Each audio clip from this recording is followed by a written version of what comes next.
Assalamualaikum warahmatullahi wabarakatuh. Perkenalkan nama saya Fahma Haliatun Najiha. Di sini saya akan menjelaskan tentang kaidah aghlabiyah yang ke-20 yang berbunyi al-muta'addi afdalu minal qasir. Yang artinya, amal yang memiliki manfaat umum itu lebih utama daripada yang bermanfaat terbatas.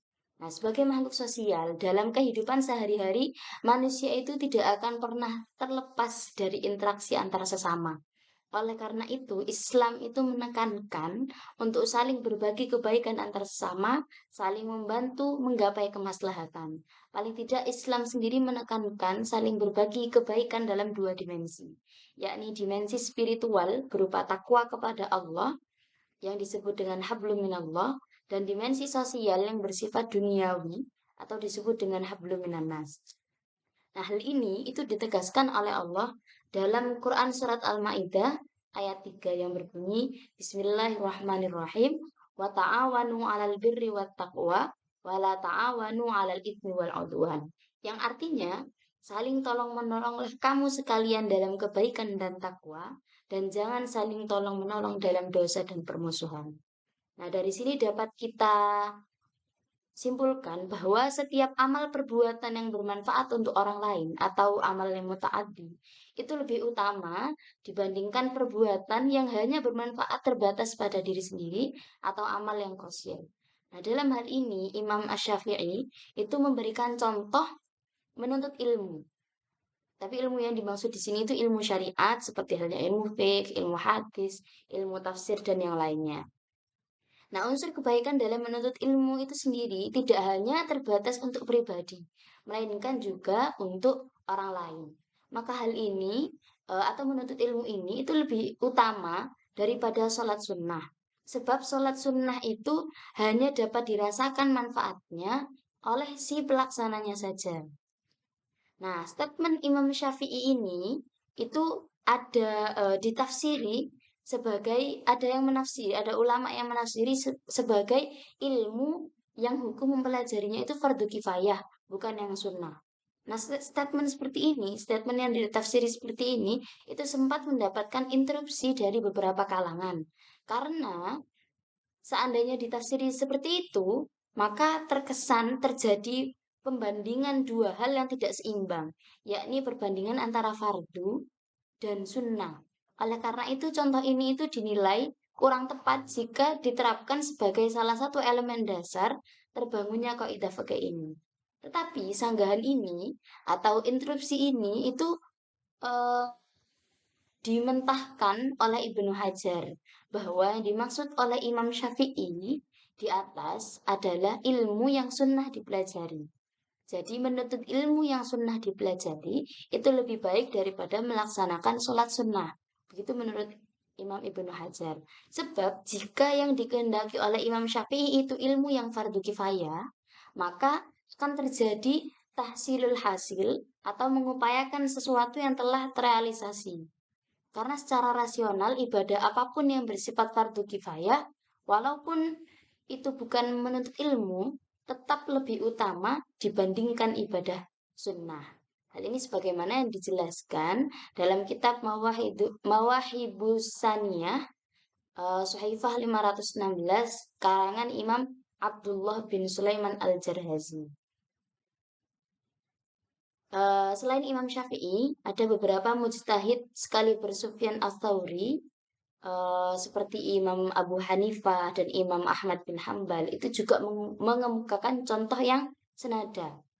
Pernyataan menuntut ilmu itu lebih baik daripada sholat sunnah ini dilandasi argumen bahwa sholat sunnah bila dilihat dari sisi sholatnya saja itu tidak memiliki nilai plus yang dapat dimanfaatkan oleh orang. Ia hanya bermanfaat bagi si pelaksana. Sementara manfaat ilmu itu dapat dirasakan oleh semua orang. Hal ini sebagaimana yang dijelaskan dalam kitab Idhahul Qawaidul Fiqhiyah, Shahifah 77, karangan Syekh Abdullah bin Sa'id, Muhammad Ubadi Al-Lahji Al-Hadrami Asy-Syahawi. Nah, selain hadis di atas, kaidah ini itu juga tercetus dari beberapa hadis lain. Di antaranya hadis yang diriwayatkan oleh Imam Abu Hurairah dan Imam Muslim yang berbunyi, "Idza mata ibnu Adam in qata'a amaluhu illa min thalath, shadaqatin jariyatin aw ilmin yuntafa'u bihi aw waladun shalih yad'u lah." Yang artinya, ketika manusia itu meninggal dunia, maka terhentilah segala pahala amalnya kecuali tiga hal, yakni sedekah jariyah, ilmu yang bermanfaat, dan anak soleh yang mendoakan orang tuanya. Nah, untuk makna dari kaidah ini sendiri, makna dari kata qasir yang terbentuk dari akar kata atau masdar qasrun yang berarti pendek, terbatas, dan juga bisa bermakna tidak menyeluruh. Sedangkan lafadz muta'addi itu terbentuk dari akar kata atau terbentuk dari masdar ta'addi yang berarti menjalar atau menyebar. Sehingga lafadz al-qasir dalam redaksi kaidah di atas itu dapat didefinisikan sebagai aktivitas yang manfaatnya hanya bisa dirasakan oleh pelakunya saja dan juga tidak bisa dinikmati oleh pihak yang lain. Sedangkan al-muta'addi adalah aktivitas atau perbuatan yang manfaatnya dapat dirasakan banyak pihak selain diri si pelaku. Di samping juga berdampak positif bagi diri pelaku sendiri. Ada pula yang mengartikan lafaz ini sebagai kebaikan yang dapat menjadi stimulus atau pendorong timbulnya kebaikan yang lain. Nah, berbeda dengan pengertian awal, pengertian kedua ini atau lafaz al-muta'addi ini eh, meniscayakan kebaikan yang bersifat ta'addi atau menyebar, walaupun hanya berupa dorongan semata. Nah, dengan definisi semacam ini dapat disimpulkan bahwa Islam menekankan untuk memperbanyak aktivitas yang memberi dampak positif yang luas, tidak terbatas hanya bagi pelakunya saja, melainkan juga bermanfaat bagi masyarakat secara umumnya. Sebaik-baik kalian adalah yang lebih memberi manfaat bagi umat manusia. Demikian sabda Nabi Shallallahu Alaihi Wasallam. Bahkan dalam konteks ini, Imam Haramain dan Imam Abu Ishaq menyatakan bahwa fardu kifayah itu lebih utama daripada fardu ain karena manfaatnya dapat dirasakan oleh orang lain. Sebagaimana yang telah disebutkan, yang telah dijelaskan oleh Imam Tajuddin Abu Nasr As-Subki di dalam kitab Asbah wan Nadhair. Nah, sebagaimana disinggung tadi oleh Imam Abu Ishaq dan Imam Haramain yang berpendapat bahwa fardu kifayah itu lebih utama dibandingkan fardu ain, sebab hal ini sebab dengan melaksanakan fardu kifayah itu berarti kita ikut berjasa menghilangkan dosa orang lain. Berbeda dengan fardu ain yang hanya berfungsi menggugurkan kewajiban pribadi masing-masing. Tetapi Imam Izzuddin bin Abdus Salam itu memberi catatan, tidak semua amal yang muta'addi itu lebih baik daripada amal yang qasir. Sebab dalam satu kasus tertentu, amal yang qasir itu justru lebih utama dibandingkan amal yang muta'addi. Nah, Imam Izzuddin sendiri mengajukan contoh kewajiban beriman kepada Allah Subhanahu wa taala. Yang mana kewajiban beriman ini eh, lebih utama karena sifatnya itu kan mutaaddi dia bagi diri sendiri, tapi dia lebih utama dilaksanakan. Nah, walaupun kewajiban itu hanya bersifat personal individual, akan tetapi iman itu lebih utama dibandingkan dengan ibadah yang lain. Sebab iman itu merupakan pondasi utama terbangunnya nilai-nilai keislaman dan menjadi elemen pokok keabsahan amal seseorang. Artinya, keimanan meskipun hanya berdampak pada diri si pelakunya, itu dapat memberi pengaruh luas, terutama pada perolehan legitimasi atas amal ibadah yang dikerjakan.